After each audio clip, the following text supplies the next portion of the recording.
نحمده ونستعينه ونستغفره ونؤمن به ونتوكل عليه ونعوذ بالله من شرور أنفسنا ومن سيئات أعمالنا من يهده الله فلا مضل له ومن يضلل فلا هادي له ونشهد أن لا إله إلا الله وحده لا شريك له ونشهد أن سيدنا وسندنا ونبينا ومولانا محمدا عبده ورسوله أما بعد فأعوذ بالله من الشيطان الرجيم بسم الله الرحمن الرحيم وسارعوا إلى مغفرة من ربكم وجنة عرضها السماوات والأرض أعدت للمتقين صدق الله العظيم.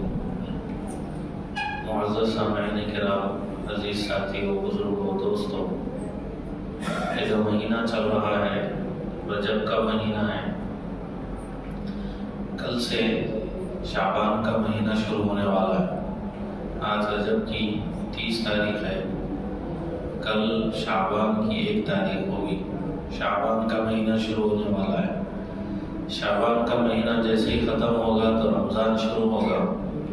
رمضان کے مہینے کے لیے سمجھیے بس 1 مہینہ باقی ہے. 1 مہینے کے بعد رمضان کا بابرکت مہینہ شروع ہونے والا ہے. اور یہ جو شعبان کا مہینہ ہے یہ بھی بڑا قیمتی مہینہ ہے اور بابرکت مہینہ ہے اور بڑا ہی قابل احترام یہ مہینہ ہے.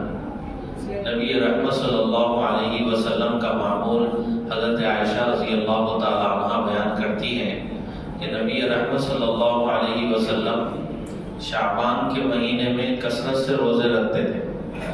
شعبان کے مہینے میں کثرت سے روزے رکھتے تھے اور بعض روایتوں سے پتہ چلتا ہے کہ پورا شعبان کا مہینہ روزے رکھتے تھے. پورا شعبان کا مہینہ روزے رکھتے تھے. رمضان کے مہینوں کے بعد نبی رحمت صلی اللہ علیہ وسلم کو روزے رکھنے کے لیے سب سے زیادہ پسندیدہ اگر کوئی مہینہ تھا تو وہ شعبان کا مہینہ تھا. رمضان کے بعد روزے رکھنے کے لیے نبی رحمت صلی اللہ علیہ وسلم کو سب سے زیادہ پسندیدہ اگر کوئی مہینہ تھا تو وہ مہینہ شعبان کا مہینہ تھا.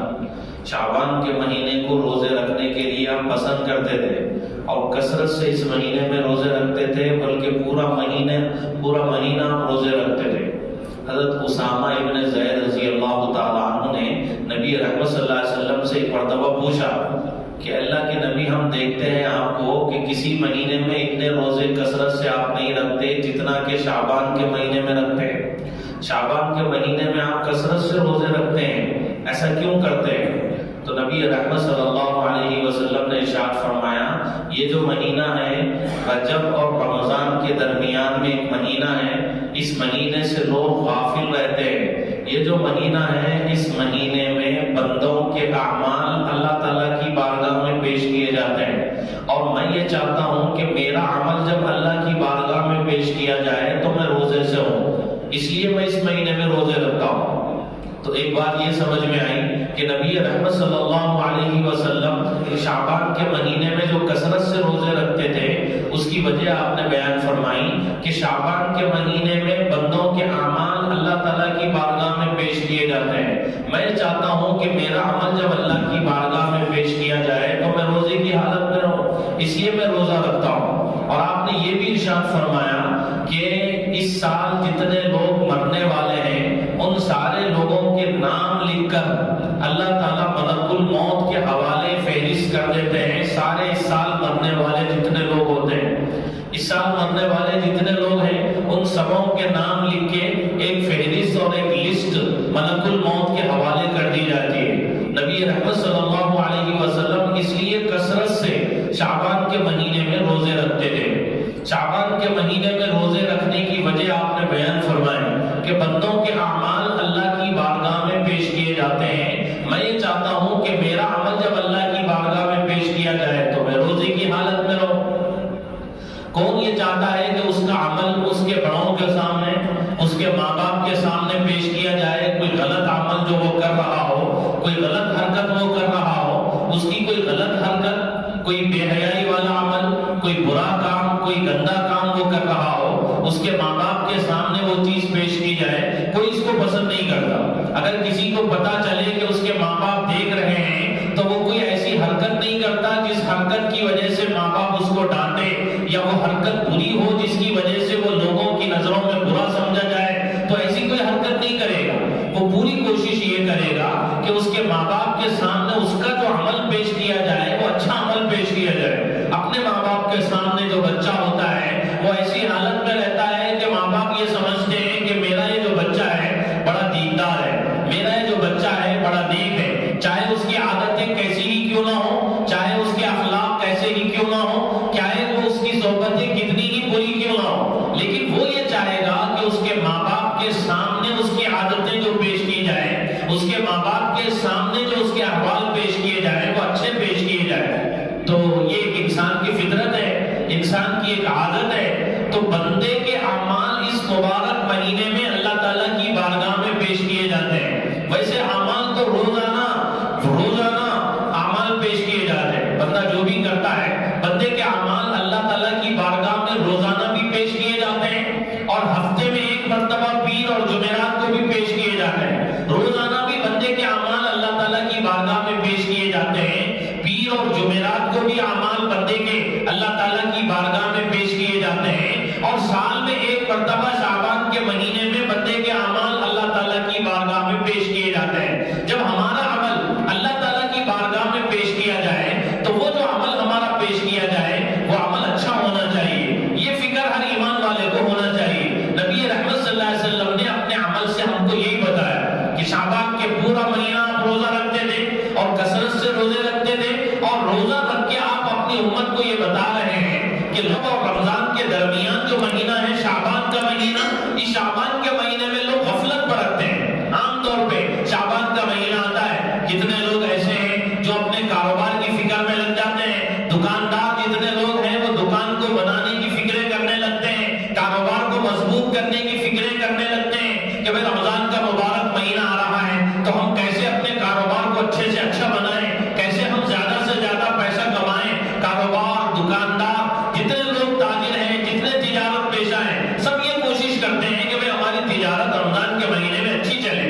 ہمارا کاروبار رمضان کے مہینے میں اچھا چلے، ہم اچھے سے اچھا کاروبار کریں، اچھی سے اچھی تجارت کریں۔ تو کتنے لوگ ایسے ہیں جو کاروبار اور تجارت کو چمکانے کی فکریں کرتے ہیں۔ اللہ کے نبی کہہ رہے ہیں یہ جو شعبان کا مہینہ ہے، اس مہینے میں بہت سے لوگ ایسے ہیں جو غفلت کی زندگی گزارتے ہیں، حالانکہ یہ جو مہینہ ہے رمضان کی تیاری کے لیے، یہ جو مہینہ ہے رمضان کی تیاری کے لیے۔ شعبان کے اعمال میں اللہ کے نبی کا عمل جو ہے وہ یہ ہے کہ شعبان کے مہینے میں آپ روزے رکھتے تھے۔ یہ روزے کیوں ہیں؟ اس لیے کہ رمضان کا مبارک مہینہ آ رہا ہے، رمضان کے مبارک مہینے میں روزے رکھنے ہیں۔ ابھی سے ہم روزہ رکھ کے رمضان کے مبارک مہینے کی تیاری کریں، ابھی سے ہم روزہ رکھ کے رمضان کے مبارک مہینے کی تیاری کریں، ابھی سے نفلیں پڑھیں، ابھی سے قرآن کی تلاوت کریں، ابھی سے اچھے اعمال کریں، تو ہم اپنے آپ کو عادی بنائیں گے تو پھر رمضان کا جب مبارک مہینہ شروع ہو جائے گا تو اچھے اعمال کرنا ہمارے لیے آسان ہو جائے گا، تلاوت پڑھنا ہمارے لیے آسان ہو جائے گا، نمازیں پڑھنا ہمارے لیے آسان ہو جائے گا۔ جیسے فرض نمازوں سے پہلے نفلیں رکھی جاتی ہیں، فرض نمازوں سے پہلے سنتیں رکھی جاتی ہیں، وہ فرض نماز کی تیاری کے لیے، ایسے ہی رمضان سے پہلے شعبان میں روزے رکھے گئے ہیں وہ رمضان کی تیاری کے لیے، رمضان کی تیاری کے لیے۔ یہ فکر ہونی چاہیے، یہ کوشش ہونی چاہیے۔ ہمارے اپنے اعمال پیش کیے جا رہے ہیں، اور یہ سال جتنے لوگ مرنے والے ہیں ان کے نام لکھ کے فرشتے کے حوالے کیے جا رہے ہیں کہ بھئی ان لوگوں کو اس سال مرنا ہے۔ اب پتہ نہیں ہمارا نام کس میں ہے، مردوں میں ہے کہ زندوں میں ہے، ہمارا نام فرشتے کے حوالے کیا گیا یا نہیں کیا گیا پتہ نہیں۔ تو بندے کو یہ کوشش ہونی چاہیے کہ وہ اچھے سے اچھے اعمال میں خود کو لگائے، اچھی عادتیں اپنی بنائیں، اچھی صفات اپنی بنائیں، نمازوں کا عادی خود کو بنائیں۔ نبی رحمت صلی اللہ علیہ وسلم نے ایک موقع پہ دیکھا، مسجد نبوی میں آپ تشریف لائے، لوگوں کو دیکھا بیٹھے ہوئے ہیں اور کھل کھلا کے ہنس رہے ہیں، کھل کھلا کے ہنس رہے ہیں۔ نبی رحمت صلی اللہ علیہ وسلم نے ارشاد فرمایا اکثروا ذکر حاضم اللذات الموت، لذتوں کو توڑ دینے والی جو چیز ہے موت کو کثرت سے یاد کرو۔ موت کو جو بندہ کثرت سے یاد رکھے گا تو وہ گناہوں کو چھوڑے گا، اس کے اوپر جو غفلت چھائی ہوئی ہے وہ غفلت چھٹے گی اور غفلت ختم ہوگی۔ ہم موت کو بھلانے کی وجہ سے بہت سے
مبارک مہینہ، یہ مہینہ رمضان کی تیاری کے لیے. کتنے لوگ ایسے ہیں جو کاروبار کی تیاری کرتے ہیں، تجارت کی تیاری کرتے ہیں، یہ کوشش کرتے ہیں کہ بھئی ہم اپنے کاروبار کو بڑھائیں گے، تجارت کو بڑھائیں گے. آپ کیجئے، یہ کوئی بری چیز نہیں ہے، کوئی غلط چیز نہیں ہے، لیکن اس کے ساتھ ساتھ یہ بھی پلاننگ بنائیے، یہ بھی منصوبہ بندی کیجئے، یہ بھی لائے عمل مرتب کیجئے کہ رمضان کے مبارک مہینے میں ہم نیکیاں کیسے کمائیں، زیادہ سے زیادہ ثواب کیسے کمائیں، قرآن کریم کی تلاوت زیادہ سے زیادہ ہم کریں، نفلوں کا ہم ابھی سے اہتمام کریں، ابھی سے نفلوں کی عادت ڈالیں گے. رمضان کا مبارک مہینہ آئے گا تو تراویح ہمارے لیے آسان ہوگی.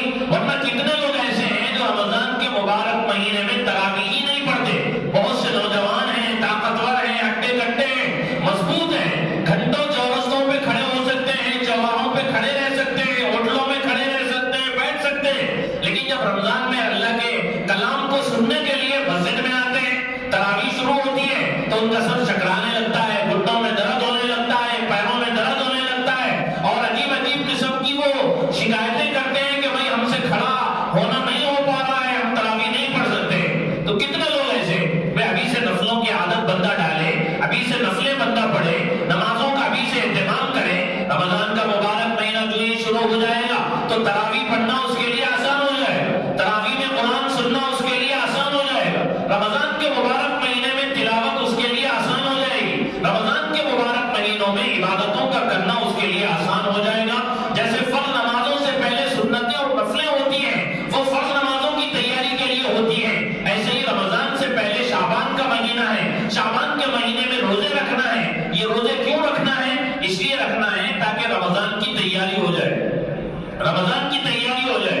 یہ روزے کیوں رکھنا ہے؟ اس لیے رکھنا ہے کہ ہمارے اعمال اللہ کی بارگاہ میں پیش کیے جا رہے ہیں. کون بندہ یہ چاہتا ہے کہ اس کا اپنا عمل اللہ کی بارگاہ میں پیش کیا جائے؟ وہ کوئی بری نظر بد نظری کرنے میں لگا ہوا ہو، وہ کوئی بے حیائی کرنے میں لگا ہوا ہو، وہ کسی گناہ میں لگا ہوا ہو اور اس کا گناہ اللہ کی بارگاہ میں پیش کیا جا رہا ہو. کوئی یہ نہیں چاہتا. کوئی اپنے ماں باپ کو اپنا برا عمل دکھانا نہیں چاہتا، کوئی اپنے شہیدوں کو اپنا برا عمل دکھانا نہیں چاہتا، کوئی اپنے دوستوں کو اپنا گندا عمل دکھانا نہیں چاہتا. تو کون بندہ ایسا ہوگا جو اپنے پروردگار کو، جس نے اس کو پیدا کیا، زندگی دی، حیات دی، قوت دی، طاقت دی، سب کچھ دیا، اس کے سامنے اپنا برا عمل ظاہر کرے، دکھائے، کوئی بندہ اس کو پسند نہیں کرے گا.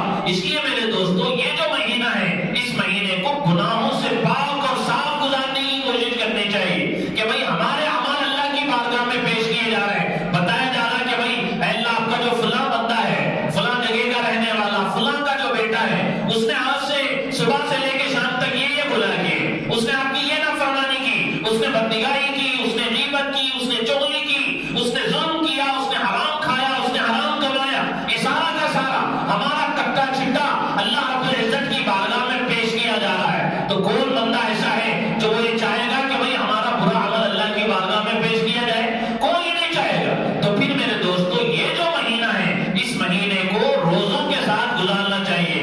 روزوں کے ساتھ اللہ کے نبی نے ہم پہ کرم فرمایا، رحم فرمایا. آپ پورا مہینہ روزے رکھتے رہے، لیکن امت کے لیے آپ نے ارشاد فرمایا کہ بھئی 15 شعبان کے بعد روزہ مت رکھو. 15 شعبان کے بعد میں روزہ مت رکھو. 15 کے بعد روزہ رکھیں گے، ہو سکتا ہے کہ کمزور ہو جائے، کمزوری کی وجہ سے رمضان کے روزوں میں مسئلہ پڑ جائے، رمضان کے روزوں کے لالے پڑ جائیں اور رمضان کے روزے تم سے نہ ہو سکے.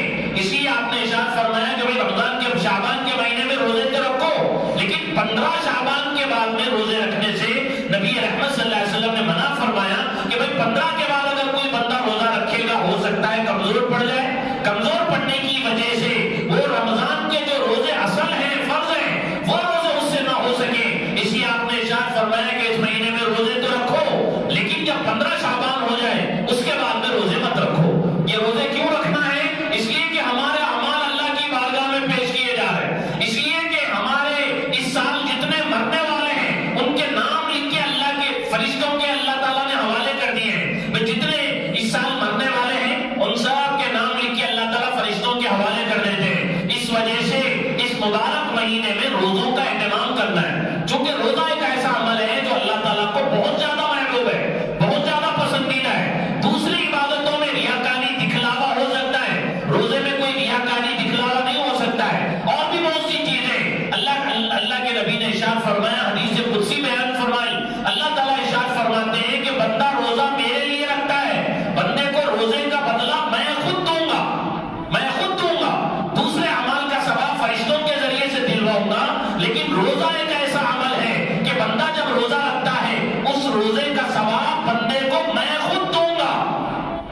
بادشاہ کسی کو اپنے ہاتھ سے دے تو کیا 1-2 روپے دے گا؟ وہ اپنی شایان شان دے گا.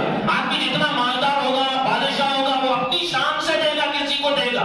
وہ کم دینے میں اپنی بے عزتی سمجھے گا کہ بھائی میں بادشاہ ہوتے ہوئے اتنا کم اس کو پیسہ دوں یا اتنی تھوڑی سی چیز کے ذریعے اس کی مدد کروں. وہ اپنی شان میں کمی سمجھے گا اور اپنی شان کے خلاف سمجھے گا. بادشاہ دے گا اپنی شان کے حساب سے دے گا، اپنی شان شان دے گا. اللہ تعالیٰ دیں گے تو اپنی شایان شان دیں گے.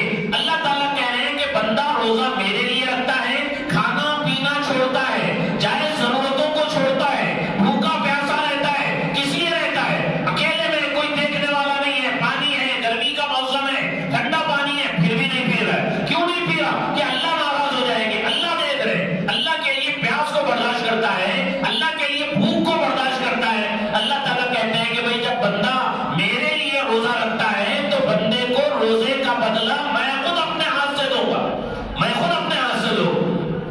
اور ایک دوسری روایت میں کہ بندہ روزہ میرے لیے رکھتا ہے، بندے کو روزے کے بدلے میں میں خود مل جاؤں گا. بندے کو روزے کے بدلے میں میں خود مل جاؤں گا.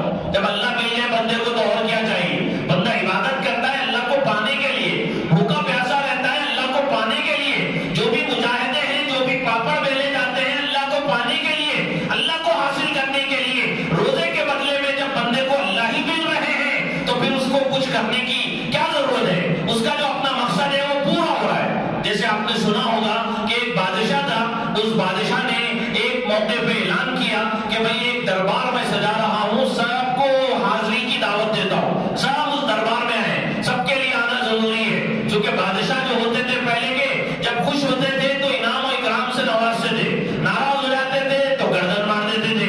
تو خوش ہوتے تھے تو خوب انعام و اکرام سے نوازتے تھے، ناراض ہو جاتے تو گردن مار دیتے تھے. ایک دفعہ بادشاہ نے اعلان کیا اور ساری اس کی اپنی جو رعایا تھی، جتنے لوگ تھے، سارے لوگوں کو بادشاہ نے بلایا کہ بھئی آؤ میرے دربار میں آؤ. اس کے بعد جب سب لوگ جمع ہو گئے، اس نے جو ہے قیمتی چیزیں دربار میں پھیلا دی، ہیرے جواہرات، سونا چاندی، قیمتی چیزیں دربار میں پھیلا دی اور بکھیر دی، اور کہا کہ جس کے اوپر جو بندہ ہاتھ رکھے گا وہ چیز اس کو مل جائے گی، وہ لے لے اور چلے جائے. جس کے اوپر جو ہاتھ رکھ دے گا وہ چیز اس کو مل جائے گی. تو سب نے، کسی نے سونے پہ، کسی نے چاندی پہ، کسی نے ہیرے پہ، کسی نے قیمتی چیز پہ اپنا ہاتھ رکھا.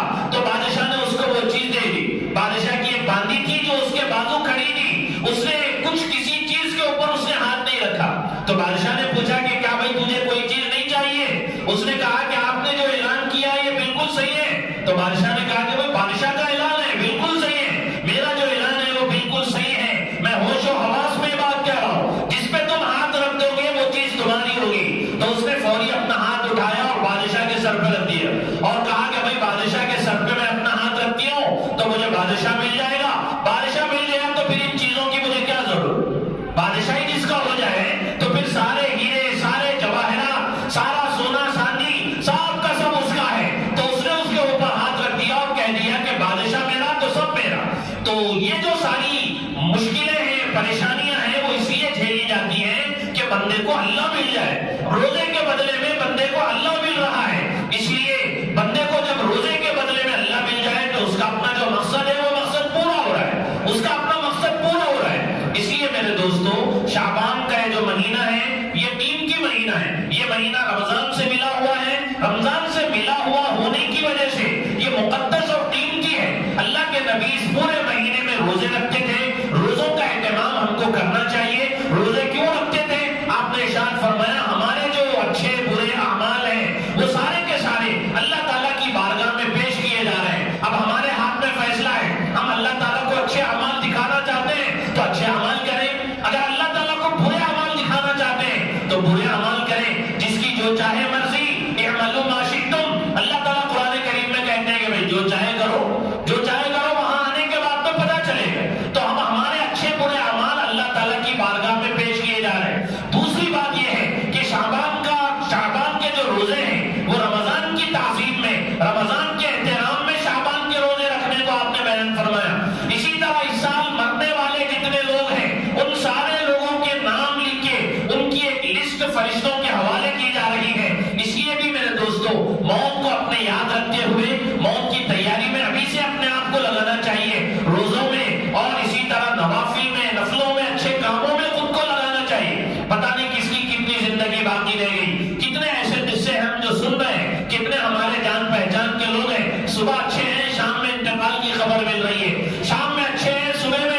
صحت اور عافیت کے ساتھ رمضان کا مبارک مہینہ دیجیے، صحت اور عافیت کے ساتھ رمضان کا مبارک مہینہ دیجیے، اور رمضان کے مبارک مہینے میں وہ سارے اعمال کرنے کی توفیق دیجیے جن سے آپ خوش ہوتے ہیں، جن سے آپ راضی ہوتے ہیں، جن کو آپ پسند کرتے ہیں، وہ سارے کے سارے اعمال کرنے کی ہم کو توفیق دیجیے۔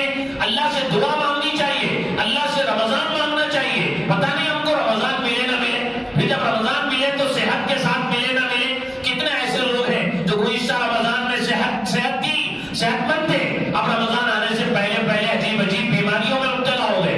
کتنے ایسے رمضان آئے، رمضان میں مسجد آنا چاہے پھر بھی مسجد نہیں آ سکے۔ یہ بھی اللہ سے دعا ہونی چاہیے کہ اللہ رمضان کا مبارک مہینہ صحت عافیت کے ساتھ ملے، رمضان کا مبارک مہینہ تیرے دربار میں ہم حاضری بھی دے سکیں، تیرے گھر میں ہم آ سکیں، نماز پڑھ سکیں، تراویح پڑھ سکیں اور دعائیں کر سکیں، ذکر و اذکار کر سکیں، تلاوت کر سکیں، روئیں گڑگڑائیں، اپنی آخرت کو بنائیں، موت کی تیاری ہم کر سکیں۔